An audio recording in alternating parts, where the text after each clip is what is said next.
Comienza Católicos en la Vida Pública.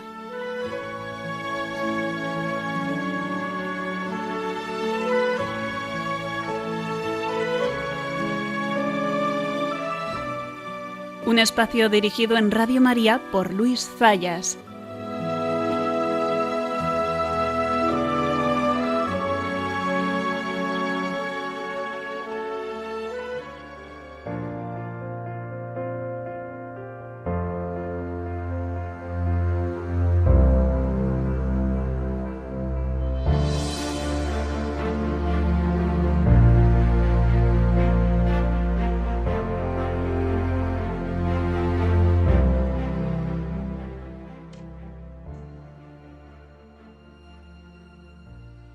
Magnífica la homilía del obispo de Alcalá de Henares, don Antonio Prieto Lucena,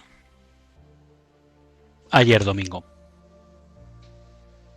Ayer domingo se celebraba una misa en la Catedral de los Mártires de Paracuellos en conmemoración por todos los mártires ya beatos reconocidos por la Iglesia, 143, y por los más de 4.800 mártires todavía no reconocidos por la Iglesia que fueron asesinados allí por odio a la fe. Siempre me sobrecoge ir a Paracuellos, al cementerio de los mártires. Ya saben ustedes, yo creo que fue quien la hizo pública esa nomenclatura o esa denominación del cementerio de la Catedral de los Mártires. Yo se la atribuyo a Monseñor Rech, no sé si con razón o sin razón, pero a él es el primero que se la escuché. Y don Antonio Prieto nos recordaba cómo ellos, los mártires, son el perfecto testimonio de lo que es la vida cristiana.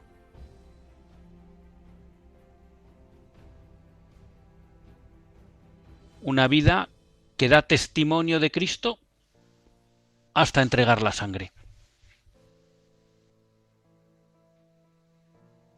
Y nos invitó a no olvidar nunca su memoria, porque ellos son el ejemplo mejor de lo que debe ser la vida de un cristiano. Una vida que es capaz de darse entera hasta la última gota de sangre,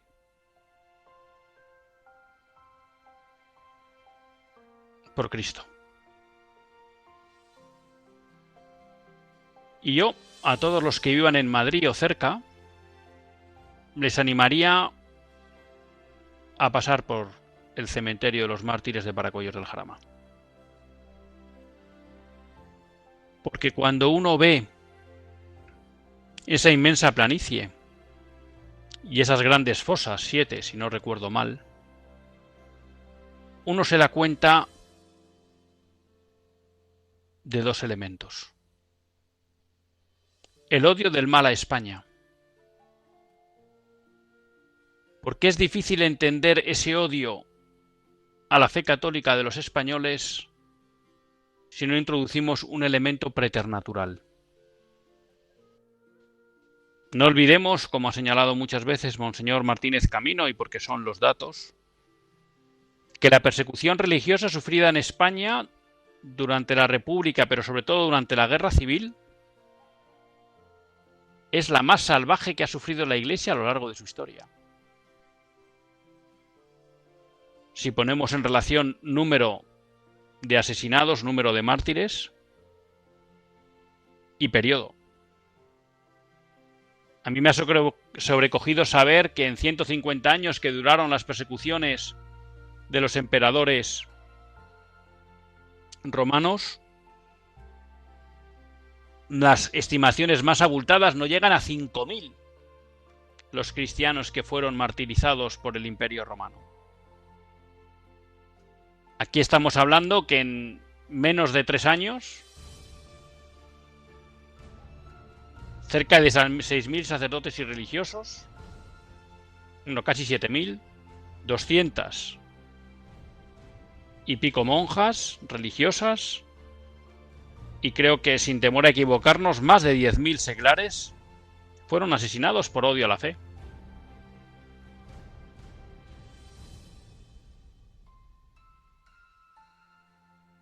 Y por otro lado,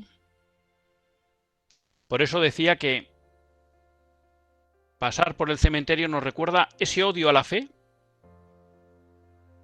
y ese odio a España por su fe católica, que digo, creo que tiene claramente un sentido preternatural, un origen preternatural, si no nos explica. Y en segundo lugar, la capacidad de la gracia para actuar y para transformar a los hombres. Porque no cabe duda que el martirio es una gracia, y que sin la gracia no podemos perseverar ante el martirio. Y el cementerio de Paracuellos nos recuerda también que frente a ese odio preternatural que asoló España durante los años de la República y la Guerra Civil,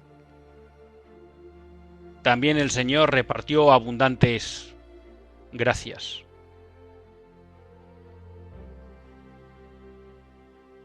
Y eso también es signo de esperanza.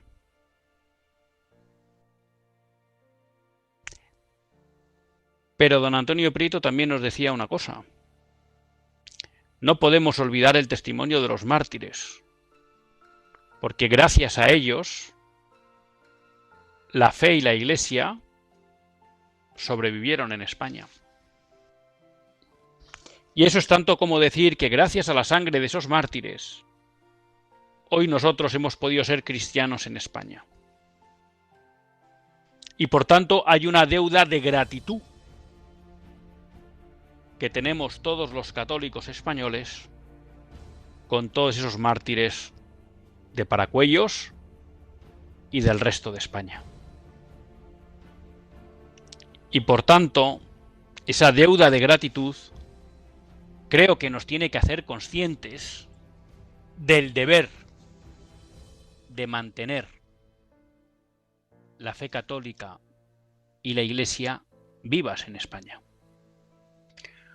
Porque nosotros hemos recibido un don que en este caso ha costado la sangre de muchos españoles.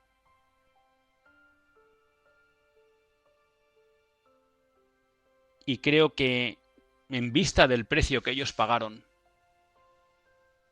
nosotros tenemos el deber de cuidarlo, de acrecentarlo y de transmitirlo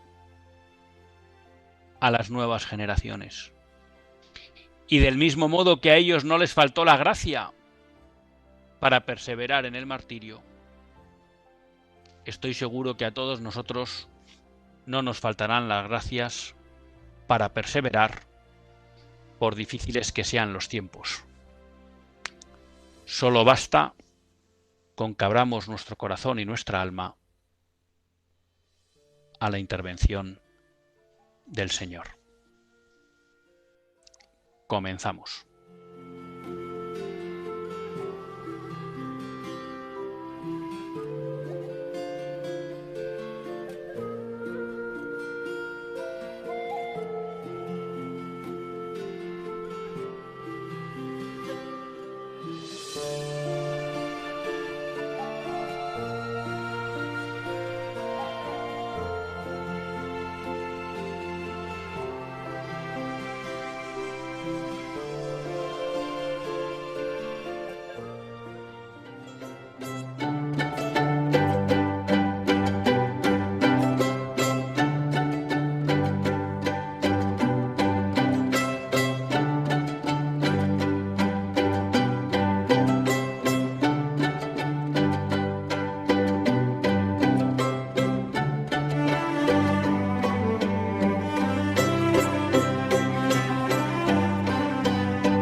Buenas tardes, queridos amigos de Radio María.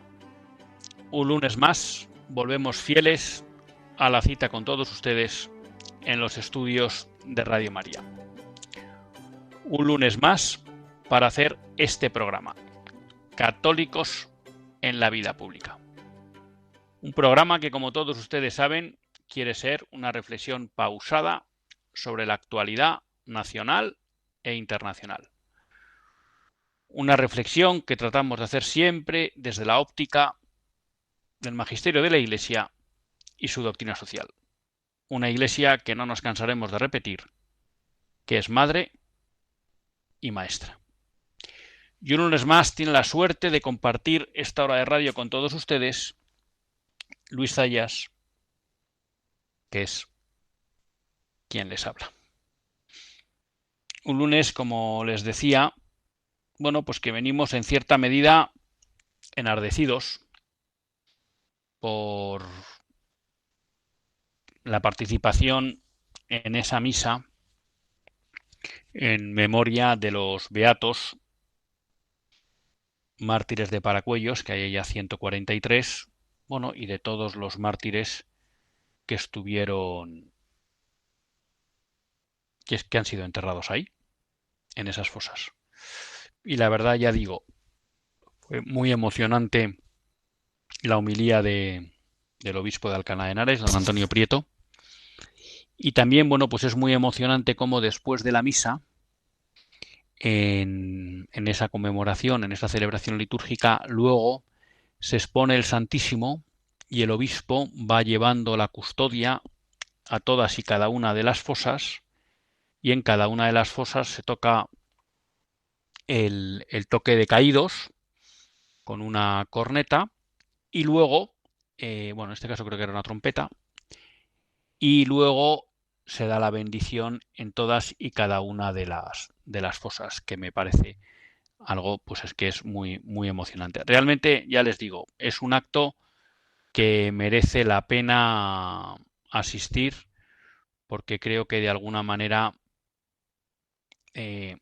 nos hace entender, ¿no?, cómo actúa la gracia.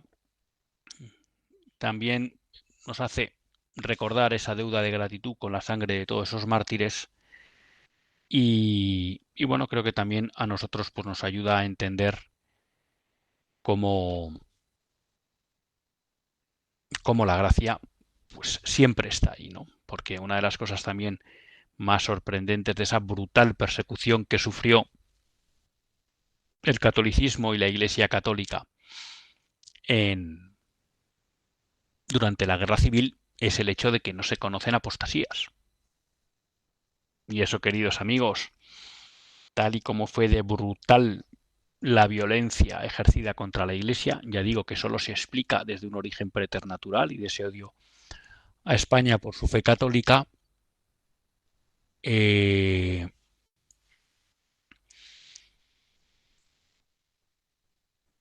hace ver también, que la gracia actúa y está ahí, ¿no? O sea, eso solo se entiende si además también hubo una cantidad de gracias derramadas sobre ese pueblo católico español para que en el medio, en la mitad de toda esa persecución, perseverara y no hubiera apostasías ni defecciones. La verdad que si les soy sincero, estoy un poco dividido en qué comentar con todos ustedes. Pero antes de dividirme, les voy a recordar que todos los que quieran ponerse en contacto con nosotros lo pueden hacer escribiendo a católicosenlavidapublica@radiomaria.es, que pueden escribir al WhatsApp del directo del programa, y este número se lo recuerdo para todos aquellos que quieran escribir. Ya saben que es un WhatsApp que solo funciona durante el directo del programa: 668-594383. 668-594383. Y luego, si Dios quiere, podremos dar paso a las llamadas de todos ustedes.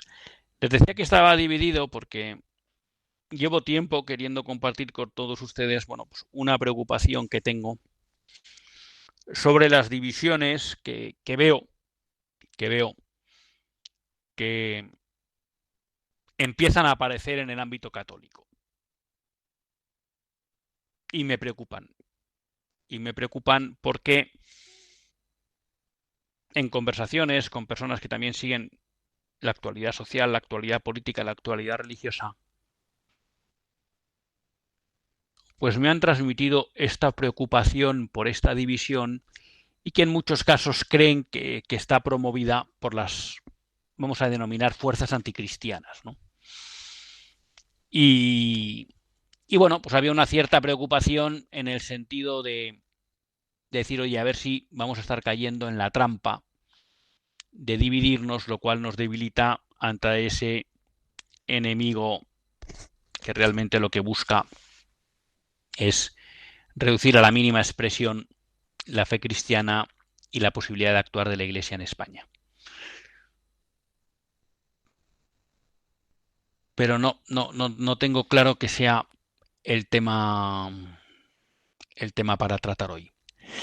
Y la otra, bueno, pues me debatía también, si no, pues en comentar con ustedes diversas noticias, que además creo que hay bastantes que son positivas, otras no, de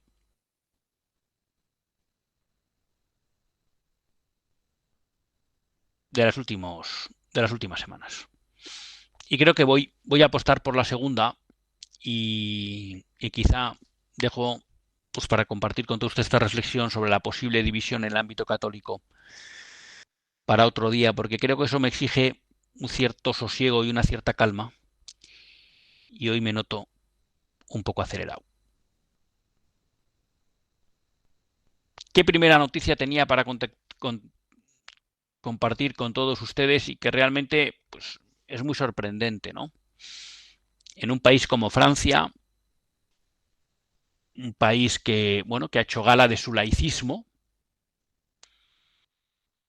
hay una película sobre el Sagrado Corazón, pues que se está convirtiendo en un fenómeno cinematográfico. Esta noticia es de hace casi ya 12 días y habla de cómo la película Sacré-Cœur está batiendo récords de audiencia en Francia y está teniendo más de 400.000 espectadores desde su estreno el 1 de octubre.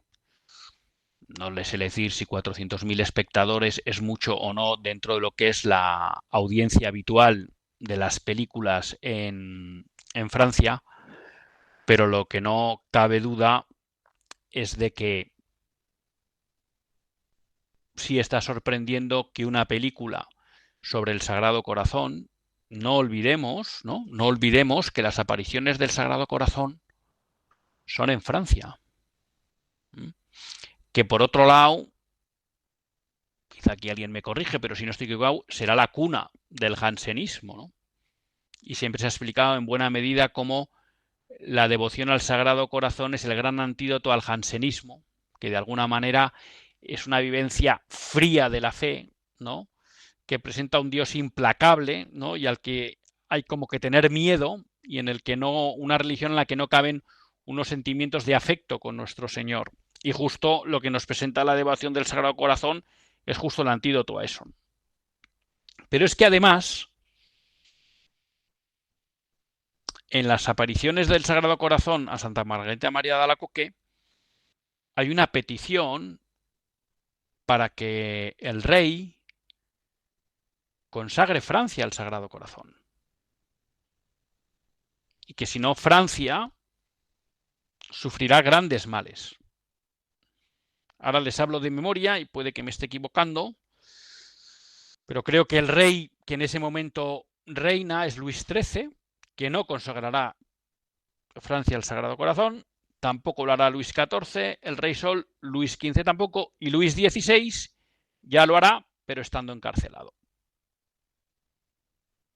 Podemos decir que de alguna manera pues ya será tarde, porque es verdad que consagrará Francia, pero ya el gran mal se avendrá sobre Francia, que es toda la Revolución Francesa, bueno, y se inicia con la Ilustración, la Gran Revolución Francesa, que además, ¿no?, tendrá como proyecto construir un Estado laico, es decir, un Estado donde Dios sea expulsado.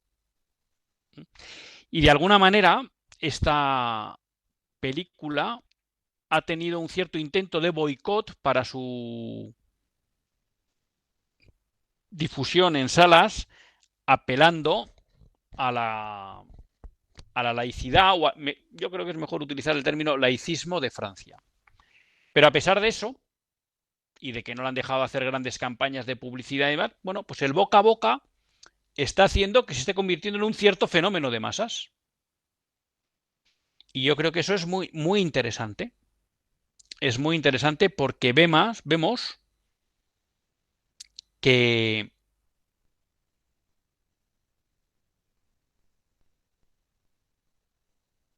hay necesidad de esta devoción al Sagrado Corazón. La semana pasada hablábamos de esa campaña para entronizar el Sagrado Corazón en las casas. Bueno, pues aquí vemos también que en Francia el Sagrado Corazón, bueno, pues sigue estando vigente y que además interpela a la sociedad. En el mundo laicista, pues no ha gustado esta idea. Bueno, pero yo creo que de nuevo nos pone en el centro. Además, lo explicaba recientemente un sacerdote, ¿no? O sea, es una devoción que nos presenta el mismo Cristo. Es una devoción querida por Cristo. No es una devoción que se nos presenta a través de un santo, ¿no? Que muchas veces pues, han promovido devociones santísimas y buenísimas, sino que aquí es el propio Cristo el que nos presenta la devoción a su Sagrado Corazón. Bueno, pues en ese país donde nace esta devoción, en ese país en esa nación a la que Cristo le pidió consagraros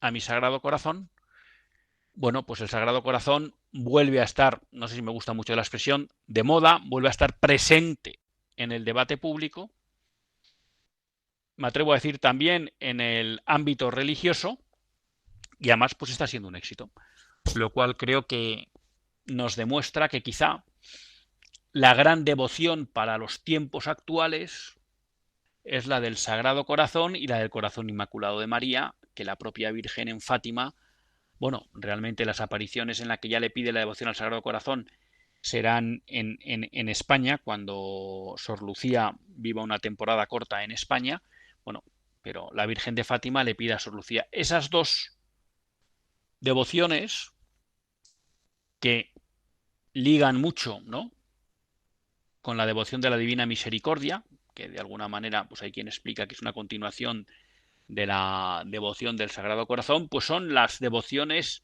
nucleares para nuestro tiempo, ¿no?, para enfrentar los retos que los católicos tenemos en nuestro tiempo. Así que bueno, una buena noticia. Una película puramente religiosa, una película sobre la devoción del Sagrado Corazón, pues que se está convirtiendo en un éxito en Francia, lo cual demuestra que hay una sed de Dios. Hay una sed de Dios. Y que es bueno que este tipo de iniciativas vayan adelante porque la sociedad las necesita y las pide. Luego vamos con una de cal y una de arena. El Tribunal de la Unión Europea obliga a reconocer matrimonios del mismo sexo. Esto es una sentencia en la que se busca doblegar a Polonia. ¿Cuál es la cuestión? Polonia, que es un país sensato, no reconoce legalmente las uniones entre personas del mismo sexo. ¿Qué ha sucedido? Que dos ciudadanos polacos se han ido a Alemania, han legalizado su unión en Alemania y luego han ido a Polonia y entonces le ha pedido al Estado polaco que reconozca su unión. Polonia no lo reconoció y entonces acudieron a la justicia y entonces ahora el Tribunal de Justicia Europeo dice que las naciones europeas de la Unión tienen obligación de reconocer, vamos a decirlo así, aquellas instituciones que reconocen otros países y que, por tanto, si en Alemania está legalizado las uniones entre personas del mismo sexo y allí se casa alguien, esos cuando llegan a Polonia, donde no están reconocidas, Polonia tiene la obligación de reconocerles como matrimonio. Entonces, ¿aquí qué vemos? Aquí vemos dos cosas. Una, que una vez más, lo que los promotores del nuevo orden mundial no consiguen imponer desde la política, cuando no consiguen doblegar la voluntad popular que ellos tanto santifican para que vote lo que ellos quieren, utilizan la vía legal. Y entonces aquí lo que nos encontramos es que un país donde su población no quiere legalizar las uniones entre personas del mismo sexo, se ve obligado a reconocer esa institución que no quiere reconocer porque un tribunal externo le obliga. Entonces, yo creo que es bueno que tengamos presente este mecanismo y que también entendamos cómo funcionan todas estas organizaciones, vamos a llamar supranacionales, que muchas veces tendemos a hacer discursos buenistas sobre ellas o a darles legitimidad y autoridad, cuando realmente lo que son es instrumentos del nuevo orden mundial. ¿Quiere decir eso que siempre hacen el mal? No, no, porque no digo yo que el Tribunal de Justicia de la Unión Europea no haya dictado sentencias justas, no digo yo eso. Pero claro, cuando ya se mete se mete en este tipo de cuestiones, lo que estamos viendo es cómo actúa. Y en el fondo no tiene legitimidad para esto. Y esta es la gran trampa del globalismo. Tratar de imponernos que instituciones globales, sean europeas o mundiales, tengan potestad para obligar a los parlamentos y gobiernos elegidos por los ciudadanos a hacer cosas que ellos ni sus ciudadanos quieren. Entonces creo que esto es importante a tener en cuenta. Vamos a ver qué pasa en Polonia. Tenemos el drama de que tenemos a Donald Tusk en Polonia, Partido Popular Europeo, alineado con el nuevo orden mundial, que en su programa llevaba esta legalización, que no lo ha podido hacer porque no ha tenido mayoría suficiente en el Parlamento y que me imagino, aquí reconozco que estoy haciendo un juicio de intenciones, que intentará aprovechar esta sentencia para tratar de introducir en Polonia la legalización de el reconocimiento jurídico de las uniones del mismo sexo. Lo que vemos aquí es que se vulnera una vez más la soberanía nacional y las legislaciones nacionales. Bueno, pues una mala noticia. ¿Qué tenemos aquí para contrarrestar? Y que me parece muy interesante. Bueno, que en Estados Unidos está bajando el apoyo hacia lo que se denomina el matrimonio gay. La aprobación o la legalización, o sí, vamos a llamar así, la legalización de las uniones del mismo sexo fue, si yo no recuerdo mal, fue inducida por Obama. Llegó hasta el Tribunal Supremo, que en ese momento tenía mayoría progresista, y hubo una sentencia, que ahora no me sale el nombre, pero era muy complicado, pues que legalizó. El Tribunal Supremo legalizó las uniones, el reconocimiento jurídico de las uniones del mismo sexo. Y eso fue como un bombazo, ¿no?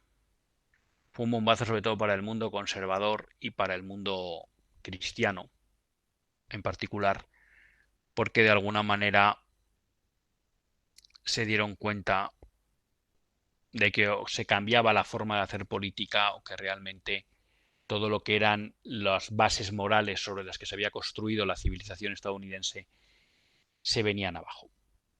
Bueno, es interesante ver que esa aceptación del matrimonio gay bueno, pues está bajando.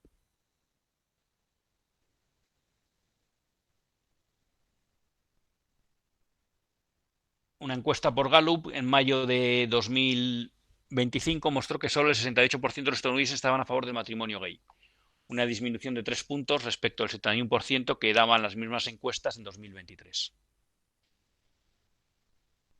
Muchos pensaron, bueno, pues que eso podía ser un error estadístico, ¿no? Pero una nueva encuesta de YouGov ha encontrado que solo el 54% de los norteamericanos apoyan el matrimonio gay, una caída de 17 puntos porcentuales con respecto a hace 2 años. Claramente, ese apoyo o oposición en contra, pues varía mucho según los partidos, ¿no?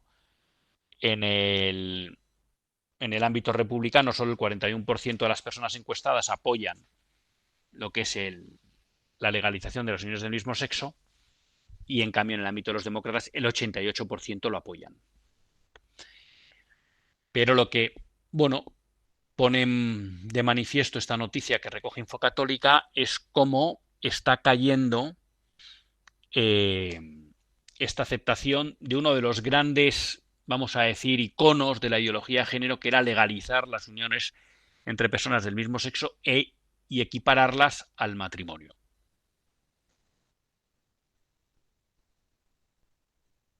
Y claro, aquí la gran pregunta es ¿por qué se ha producido este descenso en la aceptación, en la aprobación?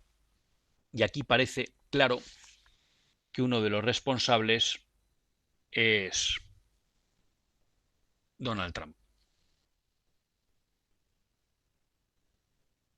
Porque de alguna manera Donald Trump, que él personalmente se ha considerado siempre favorable a las uniones del mismo sexo, y que dentro de sus colaboradores pues hay personas que se declaran gays, lo que está claro es que él ha tenido un discurso rotundo y contundente contra la ideología de género. Y eso lo que ha abierto es, vamos a decir así, la posibilidad de que mucha gente se sienta libre para atacar y criticar los postulados de la ideología de género. Y por tanto, aunque Donald Trump personalmente él pueda estar de acuerdo con esa cuestión de la legalización de las uniones entre personas del mismo sexo, ha permitido que el debate sea abierto, no como hasta ese momento o como se intenta hacer en España, que vía delitos de odio o cultura de la cancelación se trata de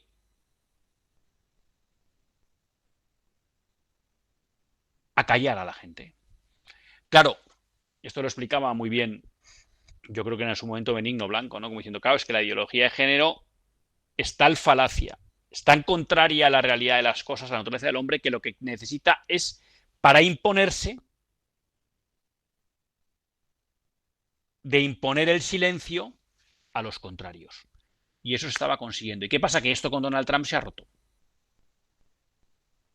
Y por tanto se ha abierto el debate y claro, mucha gente pues empieza a ver que todos esos postulados de la ideología de género son falsos y no se sostienen. Y por tanto empieza a cambiar su percepción de las cosas. Que este es quizá, desde mi punto de vista, el gran logro de este nuevo mandato de Donald Trump. Yo sé que tiene muchas cosas criticables y que en este programa le hemos criticado y creo que tiene otros aciertos, pero puedo comprender que uno haga una balanza y no sabe dónde quedarse. Bueno, para mí el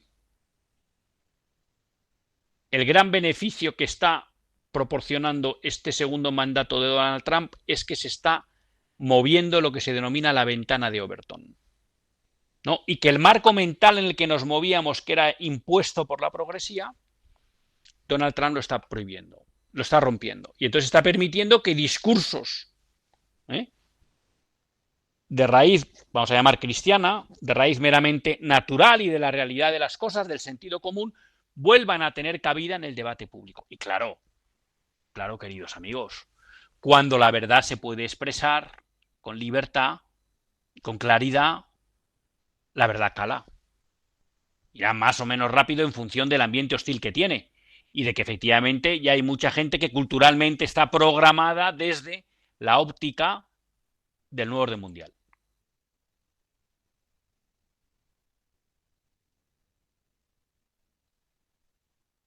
Pero, pues mucha de esa gente también, al oír la verdad sobre la naturaleza de las cosas, sobre la naturaleza del matrimonio, sobre la naturaleza de la sexualidad, bueno, pues puede acabar cambiando de opinión, porque ya no lo obligan a ir por un canuto en el que no puede percibir ningún input contrario al mainstream dominante de la ideología de género. Entonces, realmente ahí, bueno, pues creo que esta es la gran aportación que está haciendo Donald Trump en este segundo mandato y que es una ruptura de la ventana de Overton o del marco mental progre, pero que no solo en Estados Unidos, aunque fundamentalmente en Estados Unidos, sino que está afectando a buena parte del mundo occidental. Ahí me refiero sobre todo Hispanoamérica y Europa.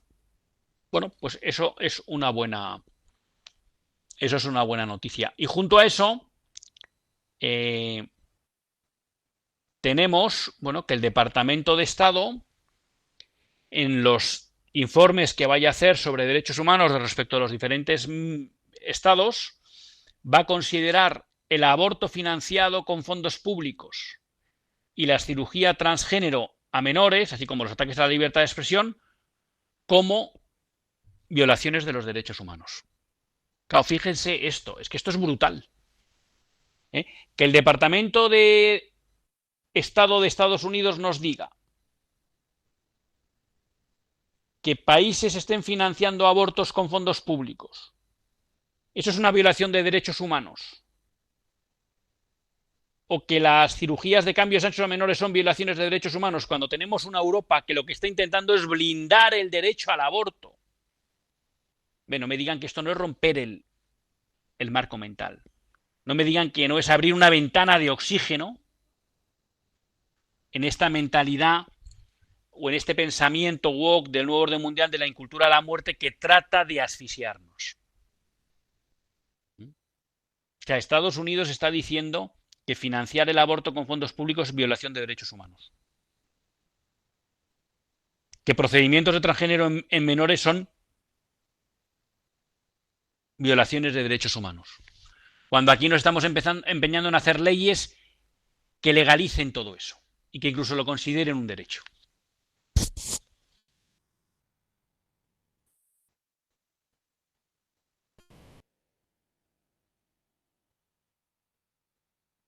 Pues creo que es otra buena noticia.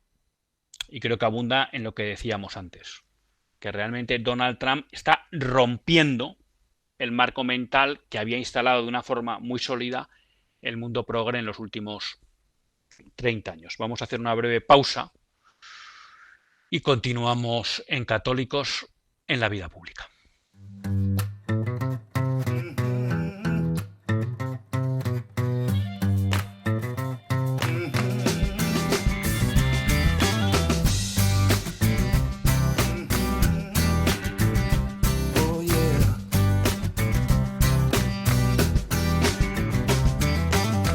Life gives you the runaround, you say you wanna know how much dues must you pay.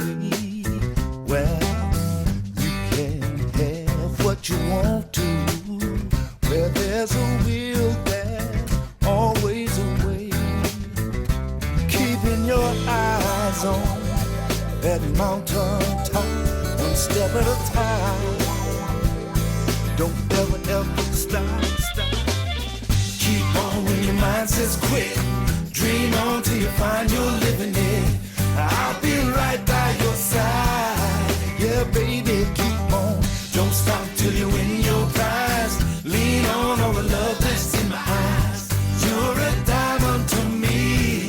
Yes, you are. Shine on. Shine on. I know what you've been through, I see. But it's time to leave it behind and let it be. Yeah, harder and wisdom is something you can't buy.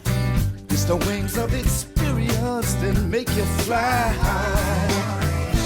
Don't look down and don't look back. Don't turn. Cuando son las 9:43 en la península, 8:43 en las Islas Canarias, continuamos en Católicos en la Vida Pública y lo hacen en compañía de Luis Zayas. Para todos aquellos que quieran participar en el programa, les recuerdo que pueden escribir al WhatsApp, que ya dije el número, pero pueden llamar al 910059419. 910059419. Y mientras tanto, hay una noticia que yo creo que es preocupante y que a mí me lo parece. Ha habido una sentencia en Baleares. Esta noticia la cojo de la Gaceta del 28 de noviembre, por lo cual los tribunales de justicia, el Tribunal Superior de Justicia de Baleares, ha obligado a varios colegios, a petición de los padres, a impartir clases de religión islámica.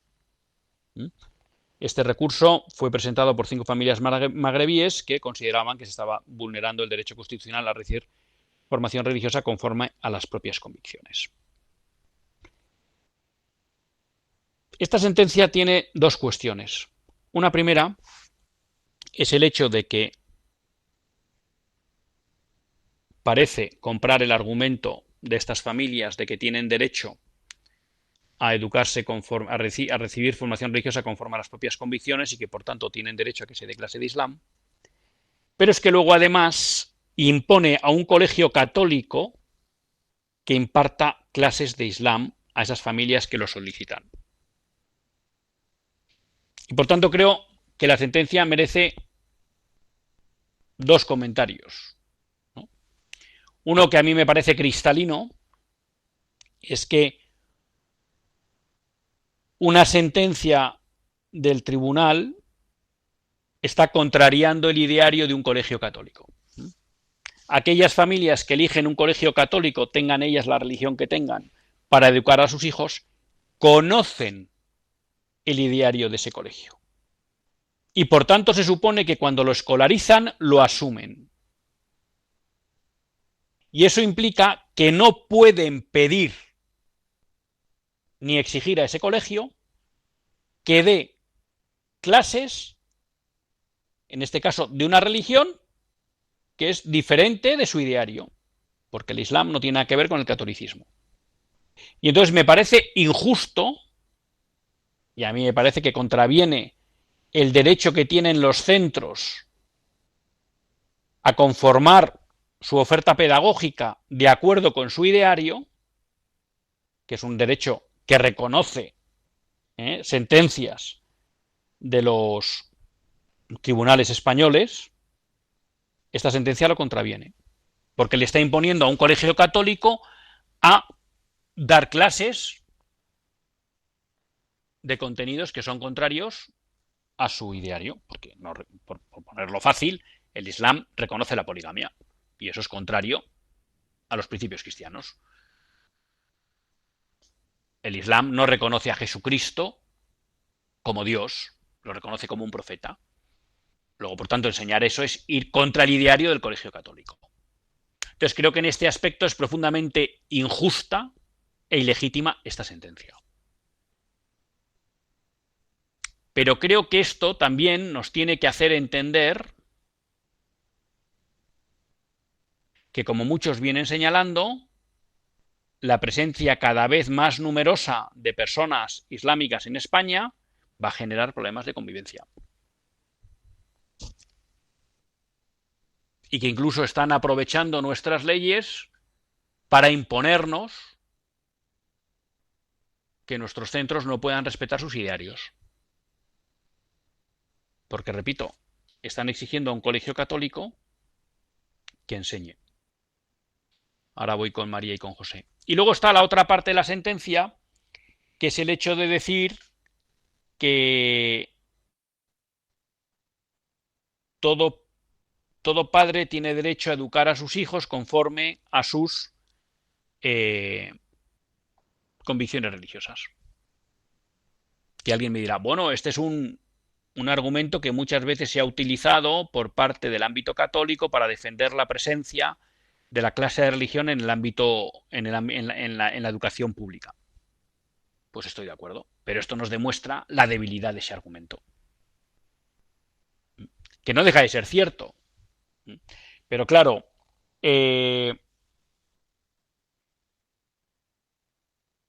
¿los católicos tenemos derecho a que si vamos a la escuela pública haya clase de religión? Sí, claro que tenemos derecho. Y tenemos derecho por varias razones. En primer lugar, porque es la religión verdadera.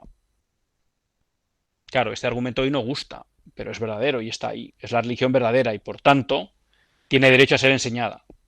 1. 2. En segundo lugar, porque obviamente, efectivamente, los padres tienen el derecho a poder elegir que sus hijos estudien la religión que ellos enseñan en casa, por supuesto. Y 3. Porque además España es una nación católica y por tanto la religión católica tiene un estatus preferencial. Que tampoco gusta como argumento, pero que es real. Ahora, vayamos al Islam. ¿Tienen derecho las familias islámicas a que los colegios públicos den clase de religión islámica? Pues miren, es posible que de acuerdo con la ley sí.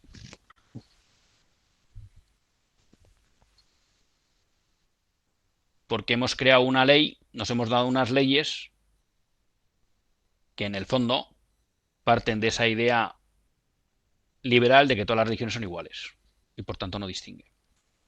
Pero yo creo que aquí lo que hay que preguntarse es lo que nos enseña el catecismo, y es qué límites exige el bien común a la libertad religiosa.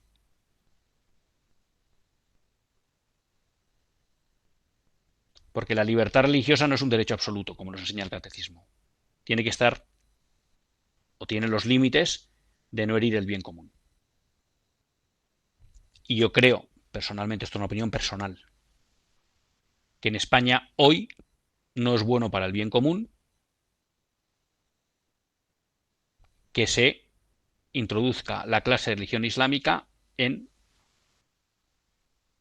los colegios públicos. ¿Quiere decir eso que no tengan derecho a aprender donde ellos consideren oportuno las familias islámicas la religión islámica? No. Eso obviamente no se lo vamos a impedir. Pero creo que no es adecuado para el bien común que se establezca clases de religión islámica en los colegios públicos, porque es una religión que no es compatible con el legado cultural y religioso de España y por tanto provocará disfunciones en la convivencia. Ya digo, creo que es una... Pero bueno, esto exige mayor reflexión, pero es una sentencia que no quería que pasara desapercibida, fundamentalmente por lo que digo, porque va a obligar a colegios católicos a dar clases de religión islámica. Vamos con María de La Coruña. Buenas tardes, María. Hola, buenas tardes. Pues efectivamente, yo creo que sí, el mayor ataque de los gobiernos es hacia la religión católica, precisamente por lo que las exigencias del amor, del último, o sea, del nuevo mandamiento, el amor, el elegir el bien por encima de los intereses, que esto, claro, contraría el poder ser manipulado fácilmente, porque claro, la manipulación siempre es hacia los intereses. Ya con respecto, claro, y ya en el colegio no estamos en la primera generación, los niños ya tienen los padres jóvenes que también han tenido muy malos tiempos, ya, bueno, pues claro, todo se va complicando, ¿no? Bueno, y ya con respecto al aborto, pues que veo muy bien que no se hagan listas de médicos objetores, porque esto es como decir, bueno, pues por lo menos vete empezando por esto, ¿no? Inclúyete en esta lista y facilita la gestión de estos asesinatos, o sea, ¿no? Porque incluso yo creo que se puede objetar, o sea, decir, no, eso va en contra de mi conciencia, el incluirme en una lista, porque eso es facilitar de alguna manera el asesinato, ¿no? Y entonces, claro, porque el mal siempre quiere atrapar. Oye, ya que no empiezas por el aborto, pues por lo menos vete haciendo esto. Y así mm, o sea que el mal siempre engaña, y incluso hoy diciendo, bueno, entonces, bueno, pues veo bien, y con respecto a lo de, porque ahora que quieren María, que nos cambiar la queda José. Constitución, sí, Le pido vale, rapidez. pues pues es que quieren ir contra el derecho a la vida, eutanasia y todo. Bueno, muchas gracias, Pues gracias. así es, y muy de acuerdo en todo lo que dice sobre la injusticia y legitimidad del registro de objetores de conciencia al aborto. Vamos con José de Toledo. Buenas tardes, José. Buenas tardes, y que Dios le bendiga también a usted, como nos dice al final. Mire, yo, cuando ha empezado hablando de Paracuellos, ¿usted no cree que es durante el franquismo? Yo nací en el 61, seremos una edad parecida. No se habló adecuadamente de estas cosas durante el franquismo, porque yo me enteré desde hace muy poco tiempo de la persecución religiosa en España. Era algo más bien escondido. Y luego, al amparo de la ley de la memoria histórica, que el Partido Popular dejó tal cual, están quitando un día sí y otro no un montón de cruces en España, que recibo muchos correos de abogados cristianos. ¿Usted no cree que esto es una cosa también que hay que denunciar grandemente? Muchas gracias, señor Sayas. A ver, José, perdona que me he despistado porque estaba leyendo un tema de WhatsApp, la última parte que tú has dicho. Pero bueno, sí, hay una cosa que es verdad. Durante el franquismo, y eso es una cosa que en general no se quiere ver y que la izquierda trata de vender que fue otra historia, no se habló mucho de toda esta cuestión de los mártires. De hecho, yo por alguna idea que tengo, no lo estoy a fondo, pero incluso el propio cementerio de Paracuellos y todo eso estaba un poco abandonado, no se le dio mucha bola a la cuestión, no se hizo una gran cuestión de todos estos mártires. Es verdad que empezó a haber beatificaciones, eso sí, y luego se pararon por orden de Pablo VI, pero no se hablaba mucho de esta cuestión. Estoy de acuerdo, porque de alguna manera, yo creo, y he dicho de alguna manera, que el otro día me echaba la bronca un oyente por mail, porque en el fondo había un intento de pasar página, en el buen sentido de la palabra, no pasar página para olvidarnos de los mártires, pero bueno, no vamos a estar sacando todo el día lo que nos hicieron y vamos a tratar de reconciliarnos, que a eso responde también el Valle de los Caídos. Entonces es verdad que sobre todo estas cuestiones no se hizo mucho énfasis y que durante mucho tiempo estuvieron, incluso una vez que llegó la transición, muy, muy apagadas. Lo que pasa que cuando ya, sobre todo, como usted dice, con Zapatero, se empieza con la ley de memoria histórica, luego la de memoria democrática, y se empieza a tratar de vendernos que aquello fue, la República fue el paraíso en la tierra, bueno, pues y casi parece que los asesinos eran los asesinados, pues entonces todo esto se vuelve a poner encima de la mesa y se habla más. Y yo creo que para bien, porque no lo hacemos desde el odio, sino, uno, para contar una verdad histórica, dos, para reconocer la contribución de todos estos mártires a que la Iglesia se salvara en España. Tengo aquí unos WhatsApp, pero es que no los puedo contestar, perdón. Me los quedo para el próximo día porque además hay uno que me dice... Sí quería apuntar una cosa, ¿no? Una persona que me comenta sobre lo de la sentencia esta que obliga a que demos clases de Islam. Dice, bueno, ¿y qué pasaría si esto lo pidiéramos en Arabia Saudí, ¿no? O en Qatar? ¿Nos iban a reconocer el derecho a dar clases de religión católica en los colegios públicos? Bueno, aquí está una cuestión que es la de reciprocidad, ¿no? Que creo que siempre hay que tenerla presente cuando hablamos del Islam, aunque no me parezca el argumento fuerte. Luego hay una persona que me dice, buenas noches, Nocella. Entonces lo que podríamos decir a los islámicos que dicen que pagan sus impuestos en España y como Estado confesional piden clase de Islam en los colegios públicos, ¿es legítimo esta petición? Yo honradamente creo que ellos, bueno, me parece razonable que la pidan, me parece razonable que nos digan que pagan impuestos, pero creo, lo que pasa que obviamente en la democracia liberal en la que vivimos no se va a utilizar este argumento, que es que por el bien común de la sociedad española no es adecuado que se dé clase de Islam en instituciones públicas y por tanto la escuela pública no debería ser un instrumento para que el Islam se propague en España. ¿Es un argumento que la democracia liberal acepta? No, pero creo que es un argumento de bien común y de una libertad religiosa ajustada al bien común de la sociedad de acogida. Pero esto necesitaría más desarrollo y hoy no tengo tiempo para más. Siempre pasa lo mismo. Creo que me va a dar tiempo suficiente a hablar de todo lo que tenía pensado y siempre me quedo corto. Pero me quedan unos mensajes que me los quedo para el próximo día y los comentamos al iniciar el programa. Me despido hasta el próximo lunes, si Dios quiere. Que Dios les bendiga.